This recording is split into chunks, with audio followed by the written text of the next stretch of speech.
કે નીતિમત્તા અને પ્રામાણિકતા કોઈનું પણ અહિત થાય એવો વિચાર ક્યારે નથી આવ્યો. એ એનું કમાય છે, એનો પુરુષાર્થ કરે છે, એ એનું ભાગ્ય ભોગવે છે. હું મારું કમાઉં છું, મારો પુરુષાર્થ છે અને હું મારું ભાગ્ય ભોગવું છું. એ છે, હું છું. કોઈની સાથે ઈર્ષ્યા રાખવાનો ભાવ ક્યાં આવ્યો આમાં? એક કૂતરું હોય એને પણ અડધી રોટલી માલિક રોજ નાખે તો એ માલિક આવે ત્યારે પૂંછડી પટપટાવે છે. તો સરકાર સામે એટલી તો પૂંછડી પટપટાવી જોઈએ ને કે લો તમારો આ ટેક્સ. કૂતરા જેટલી ખાનદાની તો આપણામાં હોવી તો જોઈએ કે નહીં? That is your GST. હું ઘણી વખત જીએસટી ના બે અર્થ કરું છું. જીએસટી એટલે ગુડ્સ એન્ડ સર્વિસીસ ટેક્સ. એ તમે વ્યવસ્થિત અને વફાદારીપૂર્વક ભરશો એટલે બીજો જીએસટી લાગુ પડશે ઉપરથી. God saves tension. GST. God saves tension. તમારું ટેન્શન ભગવાન બચાવી લેશે. તો નીતિમત્તા અને પ્રામાણિકતા રાખવી. ભગવાન સ્વામિનારાયણ શિક્ષાપત્રીમાં આ વાત શીખવાડી છે. એમણે કહ્યું છે કે તમે તમારા કર્મચારીઓને જે પગાર આપવાનું નક્કી કર્યું એ આપવો ઇત્યાદિ ઘણી બધી પ્રામાણિકતા અને નીતિમત્તાની વાતો કરી છે.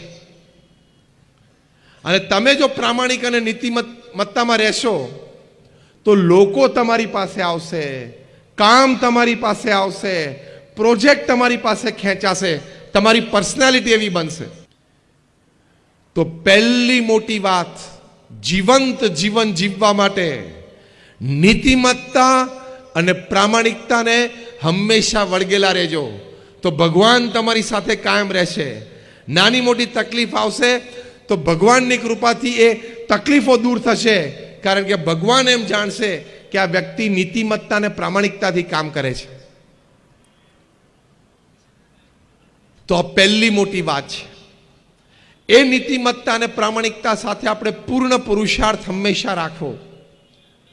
બીજી વાત, આ જીવંત જીવન માટે પુરુષાર્થથી કોઈ દિવસ પાછા ન પડવું. પુરુષાર્થ કરવામાં કોઈ દિવસ હારવું નહીં. કઠિન પરિશ્રમ એનો કોઈ વિકલ્પ નથી. There is no alternate to hard work. અત્યંત પુરુષ પ્રયત્ન કરવો એ મનુષ્યનું કર્તવ્ય છે. અને કર્તવ્યથી આગળ ડિગ્નિટી, ગૌરવ છે.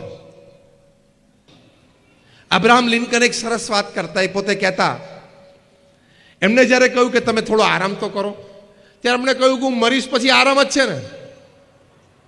એકવાર આંખ બંધ થઈ પછી બધો આરામ જ છે. અંગ્રેજીમાં એક બહુ સરસ કહેવત છે, until I can run, I will run. જ્યાં સુધી હું દોડી શકું છું ને ત્યાં સુધી હું દોડીશ.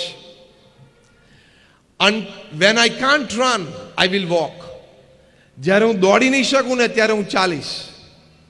અને when I can't walk, I will crawl, but I will not stop.